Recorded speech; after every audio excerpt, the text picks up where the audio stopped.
अब हम हमारे नेक्स्ट पॉइंट के ऊपर पहुंच जाते हैं, जिसके अंदर हम बात करेंगे classification of the cost. Cost की क्लासिफिकेशन कैसे होती है, देखो हमने इसके सिग्निफिकेंस, मीनिंग हमने सब डिस्कस कर लिया था, राइट ये सब डिस्कस कर लिया था। अब हम बात करने वाले हैं classification of the cost of capital. जब हम कैपिटल की कॉस्ट निकालते हैं ना, ये हमने बहुत अच्छे से डिस्कस किया था कि हाँ कि कॉस्ट ऑफ कैपिटल एक्चुअली में होता क्या, फर्म के पास काफी सारे रिसोर्सेज होते हैं, जैसे कि डेट हो गया, इक्विटी हो गया, प्रेफरेंस हो गया, रिटेन अर्निंग हो गया।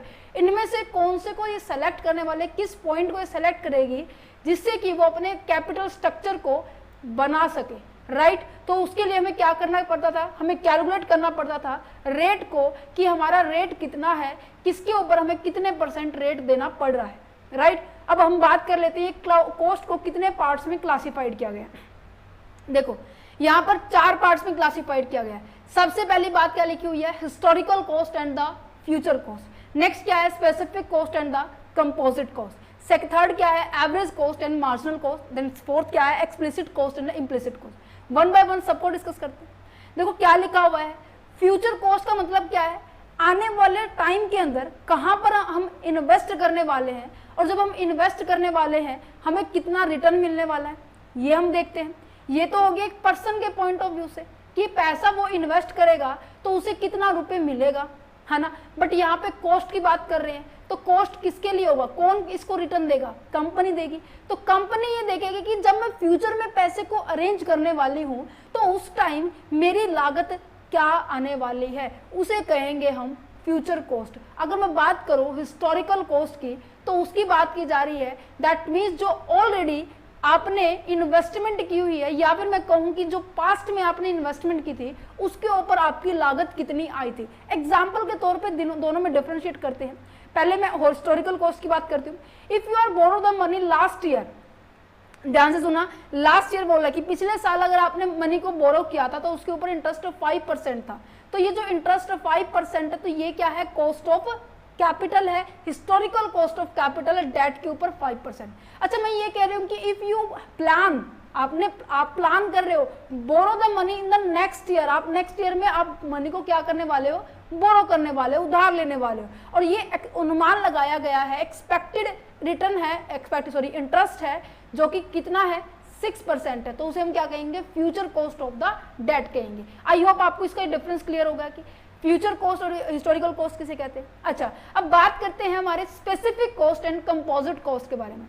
देखो स्पेसिफिक बात की जा रही है, किसी पर्टिकुलर चीज के बारे में बात की जा रही है। जब मैं बात कर रही हूँ स्पेसिफिक, दैट मीन्स आपके पास इतने सारे सोर्सेज हैं, उनमें से जब मैं किसी एक के ऊपर फोकस कर रही हूँ तो उसकी कॉस्ट को हम क्या कहेंगे, स्पेसिफिक कहेंगे।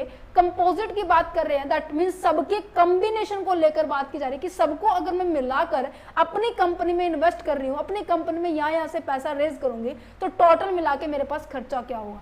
तो इसको मैं क्या कह सकती हूँ, कंपाउंड भी कह सकती हूँ कि सबको मिला दिया मैंने, है ना। तो यहाँ पर देखो क्या लिखा हुआ है स्पेसिफिक कॉस्ट में कि the cost associated with a particular course of the capital, जो आपके पास कैपिटल का जो पर्टिकुलर सोर्स है उसकी कॉस्ट के बारे में बात की जा रही है। चाहे वो कैसे हो सकती है, डेट हो सकता है, वो इक्विटी हो सकता है, वो प्रेफर्ड स्टॉक हो सकता है, प्रेफर्ड शेयर आने वाला है यहाँ पे, ठीक है, या फिर मैं कहूँगी प्रेफरेंस शेयर है। जब हम बात कर रहे हैं specific cost is used when the profitability of the project को हमें डिसाइड करना है। जैसे मैंने आपको लास्ट वीडियो के अंदर एग्जांपल दिया था कि मैंने कहा कि आपको इक्विटी आपके पास है और डेट आपके पास है। एक तो आप इक्विटी रेज कर रहे हो जो कि 20 लाख रुपए आप उनसे ले रहे हो और उनको एज अ डिविडेंड दे रहे हो 3 लाख रुपए, जो कि आपकी ये कॉस्ट है, ये कॉस्ट है, और ये क्या है आपकी कैपिटल। इनमें से आप कौन से सोर्स को अडॉप्ट करोगे कैपिटल को रेज करने में। सो मैंने क्या कहा था कि अगर मैंने कहा कि इक्विटी की मैंने कॉस्ट निकाली, कहा 15% है, डेट की कॉस्ट निकाली, कहा 10% है, तो कहने का मतलब क्या है कि जब मैं यहाँ देख रही हूँ कि किसको लेने से मेरे फर्म के अंदर प्रॉफिटेबिलिटी बढ़ेगी, सो उसी को तो मैं सेलेक्ट करूंगी। So that's a reason specific cost का मतलब ये है कि जब हम क्या कर रहे हैं, किसी पर्टिकुलर सोर्स की कॉस्ट को निकाल रहे हैं, उसे हम कहेंगे स्पेसिफिक कॉस्ट कहेंगे। अच्छा कंपोजिट कॉस्ट के बारे में बात की जाए तो वो क्या होती है।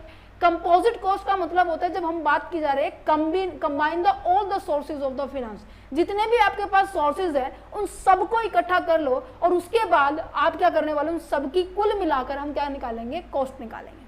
क्लियर है। ये वैसे हम इसके ऊपर इसको ना काफी सारे नामों से जाना जाता है, weighted average cost of capital, ये हमारा एक स्पेशल मेथड है, सबसे लास्ट पॉइंट है, उसको भी हम डिस्कस करेंगे, बट अभी नहीं, इसको जब हम कंसेप्ट आएगा तब करेंगे, ठीक है। ओके, अब यहाँ पर देखो ये कंपनी है, यूज द 60% इक्विटी यूज कर रही है एट अ कॉस्ट, ठीक है, और 8 and 40% debt at a cost of the 4% and the composite weighted average, इसका हम निकाल सकते हैं। आगे हम इसको प्रॉपर फॉर्मूले से पुट करेंगे कि इसके ऊपर हमने कितनी कैपिटल यूज की है, तो उसको उसके साथ मल्टीप्लाई करेंगे, है ना। अच्छा, नेक्स्ट आता है average cost and the marginal cost की बात कर रहे हैं। एवरेज का मतलब क्या होता है? एवरेज का मतलब क्या होता है? दैट मीन्स जब हम टोटल कैपिटल लेते हैं ना, उसको हम डिवाइड कर देते हैं total amount of the capital के साथ। मीन्स की मैंने कहा कि अब मैंने आपको बताया कि इसके रेट निकालने का फॉर्मूला क्या है, कॉस्ट अपॉन में कैपिटल इनटू में 100। ये मैंने आपको यहाँ एक्सप्लेन किया था बहुत अच्छे तरीके से कि मैंने बैंक से 1 लाख रुपए लोन लिया था, बैंक ने कहा मैं आपको 10% पे लोन दे रही हूँ। अच्छा, तो मैंने अपनी लागत निकाली थी, वो लागत कितनी निकली थी कि मुझे 1 लाख तो देने ही देने हैं और साथ ही साथ मुझे 10,000 रुपये इंटरेस्ट भी देना है। मीन्स की टोटल अमाउंट मुझे कितनी देनी है? 1,10,000 देनी है। अच्छा, तो जो इंटरेस्ट मुझे 10,000 रुपये देना पड़ रहा है उसे मैं क्या कह सकती हूँ? कॉस्ट कह सकती हूँ, है ना। अच्छा, तो ये कैसे निकली है? 1 लाख मेरी कैपिटल थी, 10% मेरा रेट था, ठीक है। अब मेरे को रेट निकालना है, तो क्या मैं इसको एक्सचेंज कर सकती हूँ, है ना। कैपिटल को यहाँ लेके चली गई, कैपिटल आ जाएगा यहाँ पे, ठीक है। 100 डिवाइड में तो यहाँ पे जाके मल्टीप्लाई होगा। क्या मैंने आपको यहाँ सामने ये लिखा है, कॉस्ट अपॉन में कैपिटल इनटू में 100। फॉर्मूला देखो मैंने आपको याद नहीं करवाया, समझाया, तो दैट्स अ रीजन कि आपको अच्छे से कंसेप्ट क्लियर हो जाए। सो आप भी इस चीजों को समझो, याद नहीं करना है, ओके। अच्छा, तो एवरेज का मतलब क्या आता है कि ऑन एन एवरेज की, जो ऐसे कहते हैं ना कि मीन निकालते हैं कि पूरे वैल्यू का कहीं ना कहीं जो बीच की जो वैल्यू जो इस सभी के आसपास निकल रही है वो पूछा जा रहा है। सो हम ऑन एवरेज का मतलब क्या है कि जितनी भी आपके पास कॉस्ट है, जितनी भी आपके साथ कैपिटल है, ठीक है, कैपिटल को इकट्ठा कर देंगे, सबको प्लस कर देंगे, हम कॉस्ट को प्लस कर देंगे, देन फाइनली यही फॉर्मूला लगा देंगे। एवरेज आप जो टोटल कॉस्ट है वो ऊपर लिखी जाएगी, टोटल कैपिटल हमारी नीचे लिखी जाएगी, इनटू में 100, तो हमारी एवरेज कॉस्ट निकल आ सकती है ना।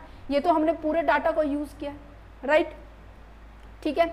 अच्छा, मार्जिनल कॉस्टिंग का मतलब क्या है? इसे हम कहीं ना कहीं ये कहते हैं एडिशनल कॉस्ट। मार्जिनल कॉस्टिंग को एक और नाम से जानते हैं, एडिशनल कॉस्ट। एडिशनल कॉस्ट का मतलब क्या है? मैंने कहा कि आपकी 1000 जब आप यूनिट प्रोड्यूस करते हो ना, तो आपका खर्चा आता है 5000, ठीक है, प्रोड्यूस करने पर कॉस्ट बताई जा रही है, ठीक है। मैंने कहा जैसे ही मैंने 1000 एक यूनिट की तो आपका खर्चा 5100 हो गया। दैट मीन्स एक यूनिट की कॉस्ट कितनी है? 100 रुपए। तो इसे कहेंगे हम मार्जिनल कॉस्ट, क्योंकि एक एडिशनल यूनिट करते ही आपका जो एडिशनल खर्चा हो जाता है उसे क्या कहेंगे? मार्जिनल कॉस्ट कहते हैं, एडिशनल कॉस्ट कहते हैं, इसे हम वेरिएबल कॉस्ट भी कहते हैं, पता है। अच्छा, चलो जी, आगे आ जाती है बात explicit cost and the implicit cost. Explicit cost का मतलब क्या है कि जब आप क्या करते हैं, अपनी पॉकेट में से पैसे को क्या कर रहे हो, कॉस्ट को क्या कर रहे हो, पे कर रहे हो। मान लीजिए मैंने आपको कहा कि आप फर्म है, ठीक है, आप कंपनी है, आपके पास पैसे को रेंज करने के लिए 4-5 साधन बताए थे। मैंने क्या कहा था? आपके पास इक्विटी भी है, मैंने क्या कहा था? आपके पास प्रेफरेंस भी है एक ऑप्शन में, मैंने डिबेंचर भी ऑप्शन में दिया था। ये ऐसे पोर्शन है, इनके ऊपर तो हमें क्या देना पड़ता है? डिविडेंड देना पड़ता है। इनके ऊपर मुझे क्या देना पड़ता है? इंटरेस्ट देना पड़ता है। अच्छा, एक और तरीका बताया था जिनके ऊपर ना मुझे डिविडेंड देना है ना मुझे इंटरेस्ट देना है, दैट मीन्स खुद का पैसा, है ना। वो क्या होता था? वो क्या होता था जिसे हम रिटेन अर्निंग कहते थे, रिटेन अर्निंग कहते थे। इसके ऊपर मुझे पैसे देने के लिए कोई कंपल्शन नहीं है, क्योंकि मेरा खुद का पैसा है ये, है ना। क्या मुझे किसी को देना पड़ेगा इसके ऊपर इंटरेस्ट, या फिर मैं कहूँगी डिविडेंड? नहीं ना। सो ये इनकी जो कॉस्ट आती है ना, कॉस्ट दैट मीन्स ये दोनों पॉइंट, अगर इनकी पेमेंट की जा रही है ऐसे खर्चों को हम कहेंगे एक्सप्लिसिट कॉस्ट, अगर इसकी बात की जा रही है तो हम कहेंगे इम्प्लिसिट कॉस्ट। समझ पा रहे हैं, जिसे हम अपॉर्चुनिटी कॉस्ट भी कहते हैं। क्लियर है? देखो यहाँ पे पढ़ते हैं, the direct out of the pocket expenses related to the obtaining the capital. Particular capital को ऑब्टेन करने के लिए जब भी आप क्या करते हो, एक्सपेंसेस को अपनी पॉकेट में से पे ऑफ कर रहे हो, उसे हम क्या कहेंगे? एक्सप्लिसिट कॉस्ट कहेंगे। मीन्स कि आपकी पॉकेट से वो पैसा जा रहा है। फर्म इज रिक्वायर्ड टू पे the interest on the debentures, debentures spelling ठीक कर लेना, ठीक है। डिविडेंड पे किया जाता है फिक्स रेट पे, प्रेफरेंस पे दिया जाता है, ठीक है, और डिविडेंड एक्सपेक्टेड रेट पे दिया जाता है प्रेफरेंस शेयर्स को, तो ऐसी कॉस्ट को हम क्या कहेंगे, एक्सप्लिसिट कॉस्ट कहेंगे। और जो बच गई है, जो रिटेन अर्निंग की बता दी मैंने आपको, इम्प्लिसिट कॉस्ट, ठीक है। उम्मीद करती हूँ ये जो कंसेप्ट है आपको क्लासिफिकेशन ऑफ द कॉस्ट ये कंप्लीट समझ में आ गया होगा, ठीक है। नेक्स्ट लेक्चर के अंदर हम डिस्कस करेंगे अपना ये computation of the cost of capital, complete इसके बारे में समझेंगे कैसे हम कॉस्ट को, कैपिटल को, ये जो कैपिटल के ऊपर जो लागत आती है, जो डेट की है, चाहे वो आपकी प्रेफरेंस की है, चाहे वो आपकी इक्विटी की है, चाहे वो रिटेन अर्निंग की है, इन सब के ऊपर हम 1 बाय 1 डिस्कस करेंगे। देन हम वेटेड एवरेज कॉस्ट के बारे में भी डिस्कस करेंगे। ओके, क्लियर है? चलिए तो